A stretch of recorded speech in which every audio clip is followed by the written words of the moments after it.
Fortnite, Warzone, Apex Legends, PUBG. These competitive shooter games all have one thing in common.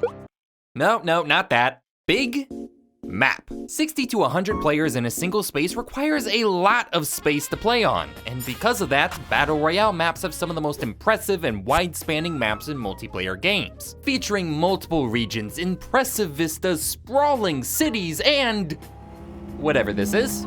We could spend the next 20 minutes discussing the intricacies of designing a BR map, how designers guide players to specific landmarks and manage sightlines over vast distances. But that's boring. I want to know which BR map would make for the best vacation.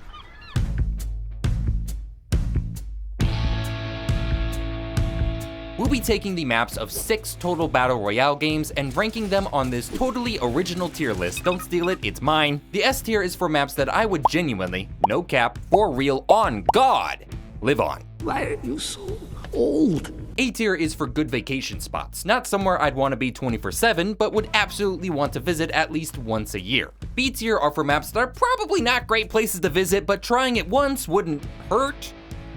Mostly.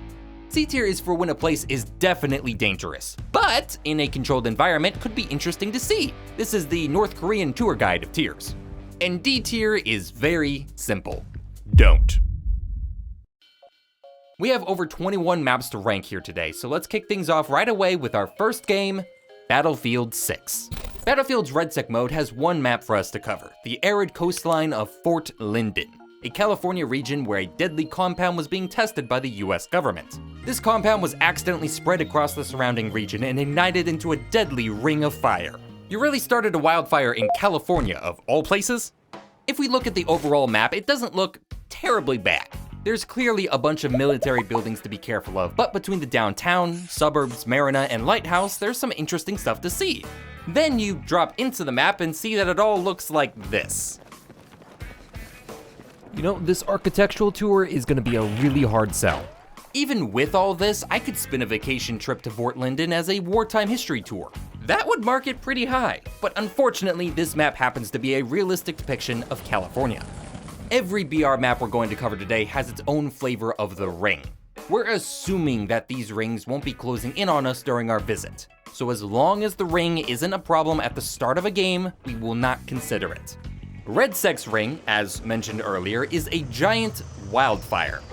Get in, loser, we're going shopping. Not to mention this fire is from a deadly compound. That toxic smoke is going everywhere, so there's entire sections of the map that require gas masks to traverse them. Because of all the wildfires, I think any visit to this area is going to have to wait till winter. And that makes this map our first D tier. Half of the footage that I'm using for this video comes from this guy because I am at this game. Battlefield only had one map, but we still have plenty more to cover, especially as we move over to PlayerUnknown's Battlegrounds, which has a total of 9 maps? Why are there 9 maps? In the world of PUBG, we'll find that all of their maps follow a particular formula. Island, but blank. Island, but Russian. Island, but flooded. Island, but Hollywood brown filter. Most of these islands are pretty normal places, all things considered. The first map of Erengel is an abandoned island from the Soviet era of Russia, featuring everything you'd expect from an average DayZ map. Nothing special, but there's some charm to a historical visit. B tier. Miramar, aka Brown, is the Mexican-themed map, where apparently death races were held before it became a battleground. Dangerous, but it is a good tourist event. C tier. Imagine now that you are in Sanhok, traveling by Tukshai across the island, visiting the ancient sites, and occasionally getting trapped in caves. I'd say a solid B tier. Karakin being an arid desert doesn't exactly make for safe trips on your own, but the smuggler's tunnels are probably the closest we'll get today to a backrooms experience. C tier. I was genuinely considering putting Taego in S tier, an absolutely beautiful place to live in. Then I read the lore on the Hosan prison on the map and realized that the closest POI to said prison is the school. What the fuck? C tier. Destin was abandoned after a hurricane flooded the Texan region, and honestly, that feels like a really dramatic reaction from the locals. I've seen Floridians live through higher sea levels. It's a shame too, since Destin has a lot of interesting architecture to explore. Given the water levels come down a little bit more, I'd say this is a solid A tier. On the other end, we have Vikendi, which would be a fun winter getaway, if not for the fact that it suffers from blizzards of unknown origin. Alright, if you're planning a ski trip, really keep on top of the weather forecast. Otherwise, it's a B tier. Rondo. This may be a bit controversial, but Rondo is the first map where I don't see any major flaws. What are you aiming at? This East Asian map is beautiful, in a nice climate, with a great mix of infrastructure and rural life. Sure, I'd need to learn from John Cena before any move, but I genuinely live here. S tier. And on the opposite end, we have the South American Paramo, which, while absolutely beautiful, it does have an active flow of bone-melting hot magma running through the region. Spicy marmalade does not make for safe vacation trips. D tier. Whew, I gotta give PUBG credit. They actually had quite a few different maps. But surely our next game won't have that many maps to cover. Fortnite. The last time I played Fortnite was in 2017, and I did not know that Epic decided to make a billion different maps since then. Among other things. Why is the lady from Kill Bill here? Fortnite technically has 8 total maps in the game, but each one has had so many different iterations that they could be completely new maps on their own. You can spend the length of an entire 30-minute video just talking about each version. And somebody already did. Go watch Dreamscape's video if you want to see all of them. I certainly don't have the time to rank every single one myself. Moving on, for this tier list, we're going to consider Fortnite's maps as one whole entity. So your visit could be anything from this to this, or okay, what the hell is this? In this regard, Fortnite is actually a pretty cool vacation spot. You are guaranteed to find something new each time you visit, but depending on the version of the map you come to, you may not want to stay for long. So I'll give Fortnite's maps as a whole a very respectable A tier. We won't leave Fortnite with just one map though, as we will also cover the OG map. This one updates too like the normal map, but it's still largely based off the first few updates in 2017. And I'll say it, this is a pretty cool place. Between Pleasant Park, Retail Row, Paradise Palms, and the one and only Bent Columns, we have a lot of areas to stay in as we explore the rather beautiful open lands of the island. The biggest problem with the map is that the buildings are zombie apocalypse adjacent. But hey, if we take these boards down, get some contractors on payroll, and maybe clean up these piñatas, I think a real community could sprout here on the island. S tier. Apex Legends. To be clear, this does not count as an Apex video. Unlike some games, Apex has a manageable 6 maps for us to cover. Each of these maps has a ton of little details and lore bits we could talk about, and maybe there's somebody out there who's made a whole series of videos all about that. But that guy would be a giant nerd, and I'd shove him in a locker. Kings Canyon is a harsh, perfectly livable environment to stay in, with some notably dangerous wildlife that largely leaves you alone as long as you don't bother them. This area does tend to blow up occasionally, but if you don't visit during a large event, you should be fine. You could take a look at the abandoned IMC sites, take a camping trip in the swamps, and don't forget to get some Leviathan jerky before you depart. Just don't offer any to the fellas around the map. I hear they get a little stompy. B tier. World's Edge is the definition of that one Katy Perry song I can't play if I want to be monetized. A volcanic region where an environmental disaster changed the Earth from face-meltingly hot to face-meltingly cold. Sure, there's plenty of infrastructure here, cool vistas, sights to see, you know, it's all there, but I like having feet, and there's nowhere on this map I could properly stand on. So, D tier. Olympus is a flying city in the sky. Whoa, hold your horses. This may be the most idyllic place we've seen so far, but it has problems. The giant rift in space is one. Get a little too close and you'll be going on a trip to God knows where.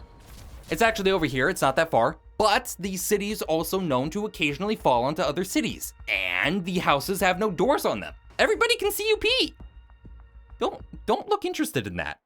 Fine, this one gets a clear place in A tier. Storm Point. Tropical island, beachfronts. I could see a real enjoyable life here on the white sand. 2 problems though. Number 1, who builds their house next to these fucking guys anyways? Number 2, it's called Storm Point, as in it storms. Really bad. So bad, in fact, several storms have wiped out entire communities on the island, and the most recent one knocked out the power to an entire megacity. C tier if you watch the weather forecast. D if you are anywhere near these bitches. E District is part of that megacity we just mentioned a moment ago, but don't worry, the power is back on. The people, however, they're not coming back on. Not because they died, they actually got bought out, but the district itself is perfectly livable. It's basically a cyberpunk city, without the punk, or the cyber, so just a city. It did have a small chemical leak happen during the power outage, but most of the damage from that has subsided. Look, the water can't be any worse than the shit I drink in real life. I'm gonna say S tier. Broken Moon is exactly what the name describes. A broken moon. Not only are moons not normally livable, but this one was hit with a meteor, and then hit with a city of Olympus. No, not the city of Olympus from earlier, a city of Olympus from a different dimension. No, I will not give context. Now, I get this place should be livable. It has a working terraformer, there's clearly still plenty of plant life around, but this is like growing a microbiome in your toilet. At some point, that shit's gotta be flushed. There is no way this fragment of a moon has enough air to live on. D tier. Fight me in the comments. Warzone. Technically, Warzone has had 9 total VR maps, but because this is COD and they hate me, I only have access to the 3 from Black Ops 7 as of the making of this video. So about that, hi, this is Birdman from editing. Call of Duty, after I wrote, researched, and recorded this video, decided to change the map pool from Verdansk, which was the map I was going to cover today, to Avalon, which was not a map I was planning to talk about. So I already wrote this video when Verdansk was the available map. And while I know there's several others, including a new one right now, we're just gonna talk about Verdansk today. That's it. If you want me to talk about Avalon, I don't know, ask me on stream sometimes. Twitch.tv/MooreOver _. And hey, if this doesn't ruin the video for you and you're still enjoying it, maybe, leave a like. Maybe subscribe. Anyways, what were we doing? Oh yeah, maps. Haven's Hollow stands out as the best of the 3. A West Virginian small town that's definitely not a mishmash of COD Zombies maps. Between Main Street, the riverboat, and the local wilderness, there's plenty of attractions to see.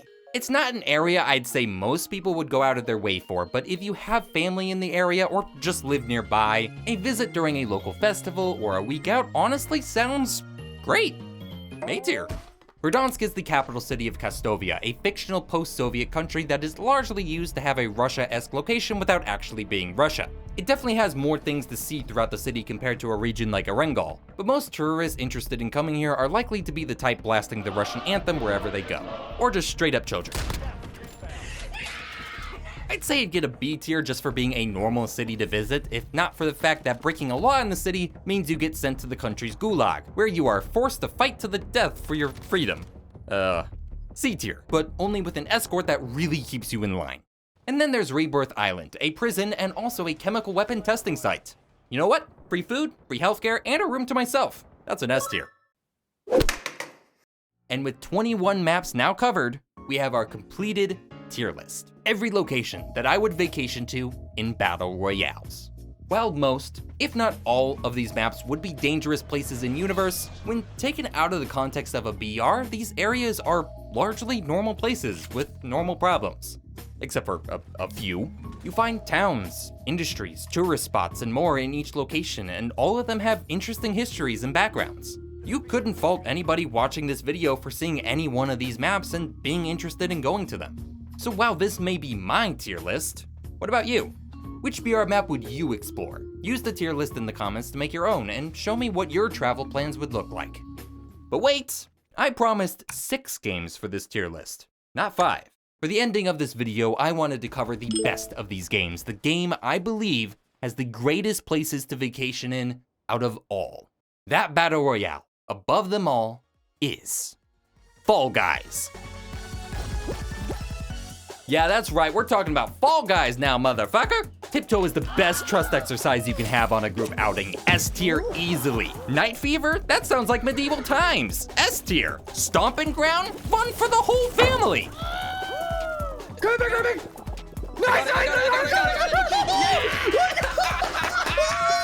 All of these maps are S tier. The entire game is S tier. Put it a tier above S tier called Bean tier because the bean life is the only life to live. Like and subscribe so that next time I can become a literal bean.